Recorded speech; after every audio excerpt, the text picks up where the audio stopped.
Although the world almost recovered from the 2008 economic crisis by the year 2020, the coronavirus pandemic eroded most of the economic gains. Coronavirus has affected not only the national market of a country but the international market has been hit very hard by it. There have been more than 96 million reported coronavirus cases globally and more than 2 million deaths. The world has faced a long time in lockdown that has never ever been faced in the past. In this video, we are going to go over the top 10 fascinating economic collapses throughout history. Number 10. Diocletian destroys Rome's economy. 4th century AD. The Roman Empire was in decay when Diocletian became emperor in the 4th century.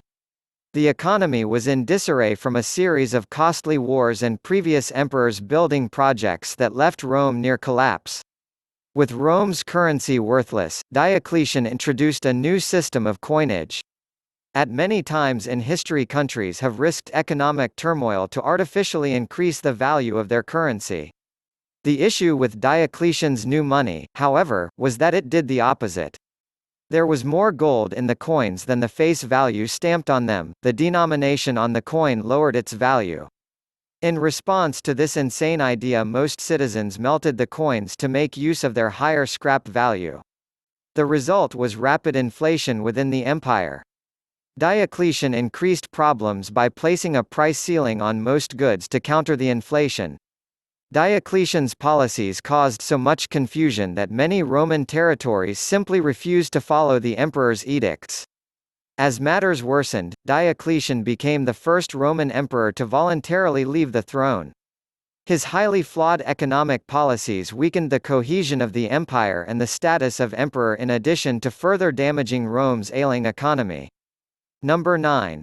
Potzi conspiracy and Medici banking collapse. 1470s. The Medici family was one of the leading families of Renaissance Italy. They controlled the politics of Florence, served as popes, and assisted the rise of Leonardo da Vinci. The source of the family's wealth was rooted in the banking worldwide banking system they had founded in the late 14th century. Under the leadership of Cosimo de' Medici, the bank rapidly expanded and found itself overstretched by the time of his death. At the same time as the Medici were stretched to the limit, the Potzi and Salviati banking families attempted to replace them as rulers of Florence. On April 26, 1478, 2 members of the Medici family were assaulted at Mass in Florence. Despite the failure of the plot, the Medici were unable to reassert complete control. The Medici Bank was characterized by its dangerously low cash reserves, usually around 10% of assets. As the Potzi conspiracy and various wars reduced the competitiveness of the bank, it approached insolvency. As a result, Lorenzo de' Medici taxed the citizens of Florence in the name of military defense to a near-tyrannical level. Finally, in 1494 the bank collapsed due to this corruption, faulty investments, and incompetent management. After the bank collapsed, millions were lost from the Florentine economy and it took years for a complete recovery. Since the company had also defrauded the account of Charles VIII of France that paid for dowries, the crisis had worldwide implications. Number 8. Spanish inflation. 1600s. Following Columbus's discovery of the New World, Spain began the search for gold in the New World. For decades, the rich resources of the Americas made Spain one of the wealthiest nations on earth and allowed it to create a great empire. By the second half of the 16th century, however, the Spanish had increased mining to unprecedented levels. Rather counterintuitively, this influx of wealth nearly destroyed Spain.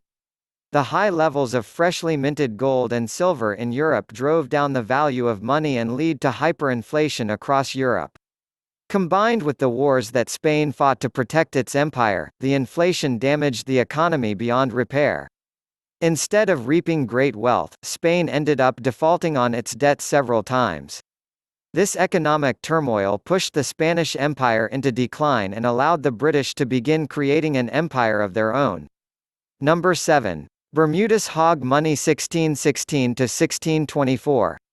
Several powerful trading companies drove the spread of the British Empire in the 17th and 18th centuries. Bermuda was colonized with the help of several of these companies. Once the colony was established, the colonists were put to work making these companies money. The workers were paid in company credit instead of wages, similar to coal companies in the 19th century.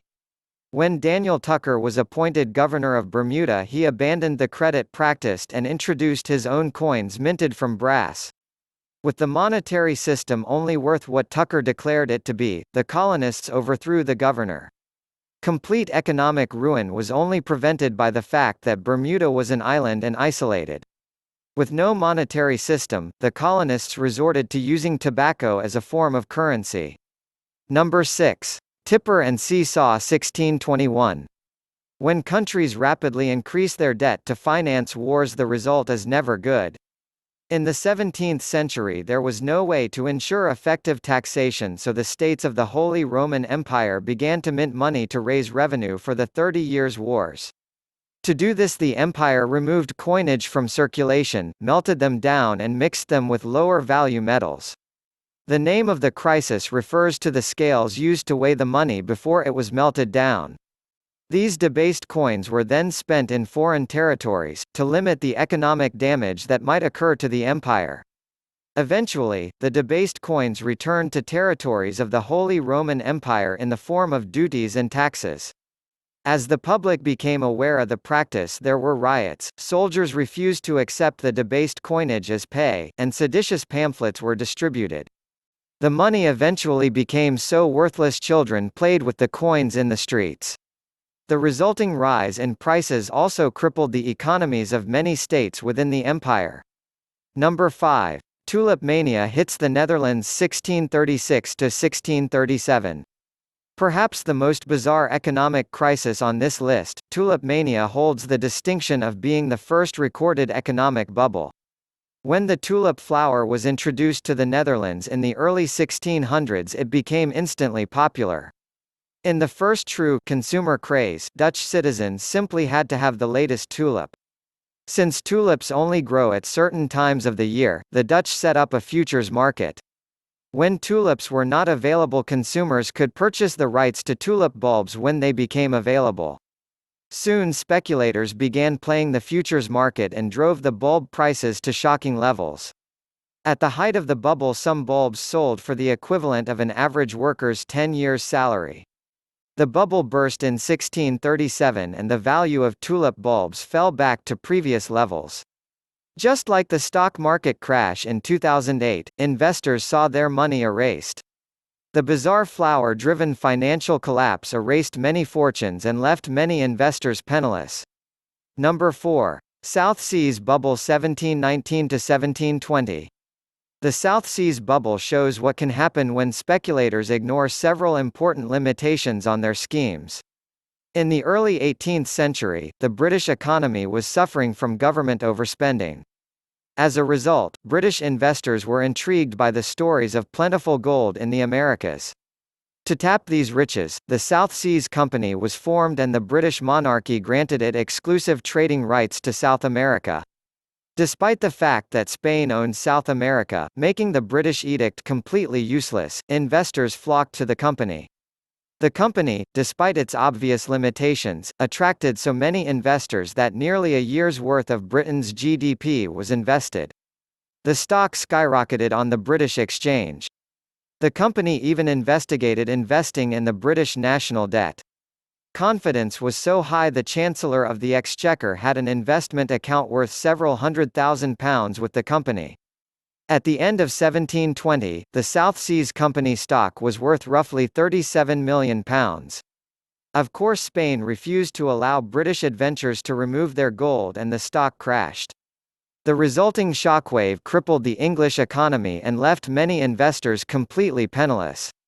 An entire generation of wealth was erased from the British economy. Number 3. Mississippi Bubble 1716 to 1720.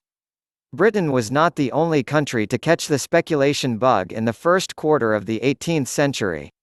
When Louis XIV died, the French economy was completely exhausted from financing the wars that the Sun King had waged across Europe. The treasurer didn't even have enough gold to mint new coins.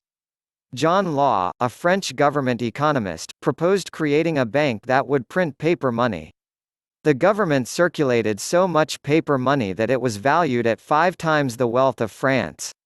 To deal with the issue before it destroyed the French economy, Law informed the French citizenry that the new colony of Louisiana was filled with gold and an excellent investment opportunity. He hoped that the investment would allow government to obtain more actual wealth to solve the problem of the worthless notes. When the promised mountains of gold failed to appear from Louisiana, the bubble burst in 1720 and shares were devalued. What followed was a bank run when the value of Law's currency was halved and devastating inflation that crippled the French economy. Number 2. Confederacy destroys its economy. 1860. During the U.S. Civil War, a major goal of the Confederate Army was to secure diplomatic recognition from European nations. Since cotton was essential to the economies of England, France, and other nations, they cut off cotton exports to force recognition. The Union blockaded Confederate ports but was never able to efficiently limit Confederate blockade running until late in the war. Combined with this Union blockade, the decision to cut off cotton exports virtually extinguished Confederate trade revenues. The two factors lead to rampant inflation that made Confederate currency virtually worthless. When the Civil War ended, the economy of the South was in complete ruins. Number 1. Railroads and silver cripple America. 1893. The Panic of 1893 was the worst economic crisis in America until the Great Depression. As railroads became the dominant mode of transportation in the United States, speculators invested heavily in the technology. Many railroads simply overextended themselves and could not cover their expenses with revenues. In 1893, the giant Philadelphia and Reading Railroad collapsed under its own weight and declared bankruptcy. At the same time as the railroads began to feel the damage of their mistakes, the silver market was rocked. The 1880s witnessed the discovery of several silver mines, and the resulting production drove the value of silver down. The U.S. government sought to deal with the crisis by buying silver in an attempt to artificially increase its value. Once the government stopped purchasing silver, the crisis reached its full height. The resulting depression lasted until 1900 and witnessed the collapse of 16,000 businesses and 17% to 19% unemployment at its peak. With that being said, here we come to the end of our video. I hope you like this video. If so, then, don't forget to subscribe to our channel so you never miss any video. See you in the next video. Till then, take care.